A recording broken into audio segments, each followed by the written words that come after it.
Okay. What's up, baby? What you doing? Gonna come down here? Get your birdie.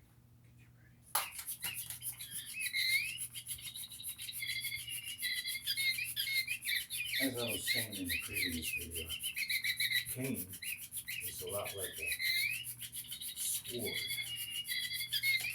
I'm cutting my head off.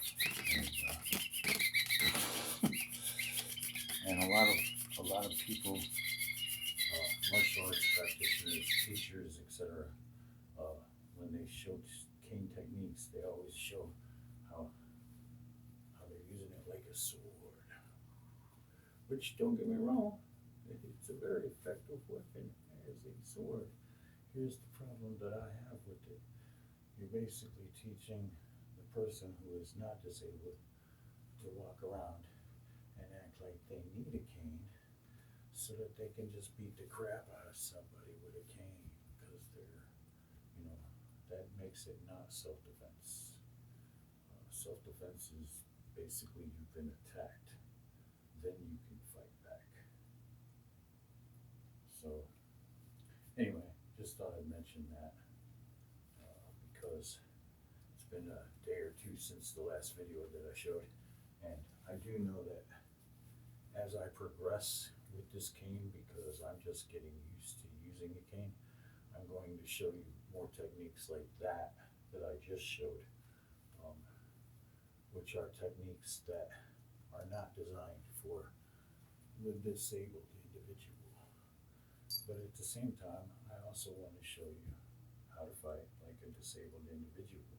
Disabled individual could use this to block an overhead strike, could block this way, could block this way, and also can block low, is keeping their balance with the stick for like low kicks. What's up, Loki? I almost kicked you.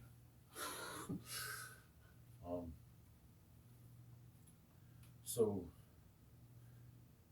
I just wanted to point that out because before I started actually doing the cane techniques, it was the first time I ever really handled a cane. It's just that, I pointed out the obvious moves. A cane can also be associated with Tonfa, only much longer. Gotta watch my TV there. But yeah, you know what I mean? So there are many different techniques you can use with a cane. I just wanted to point that out because my previous video had mentioned something about that. Oh yeah. That was the reason why I brought it up. The cane is taught a lot like a sword because back in the 1800s, 1700s, it was fashionable, especially amongst the rich, to carry a cane, even if they didn't limp, even if they weren't disabled, just because it was a stature thing. But also, it had a self-protection weapon in it. Shh, they pulled out the cane sword and then said, on guard.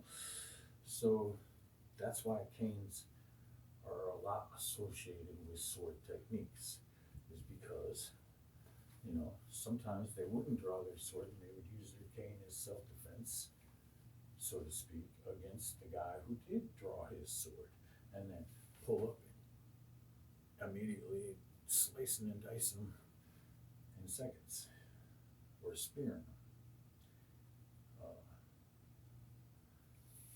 So now you know why people associate cane techniques with sword techniques, even though cane techniques should be used for the person who actually needs it, the person who's actually limping and is going, listen, stand back on man, sweeping the leg, a quick little strike here, or maybe a bam, and then putting it down kind of thing. That's more defense for somebody who actually needs the cane. Other than that, though, just associate it like a good stick, a nice stick with a hook in it, and that's what you use it for.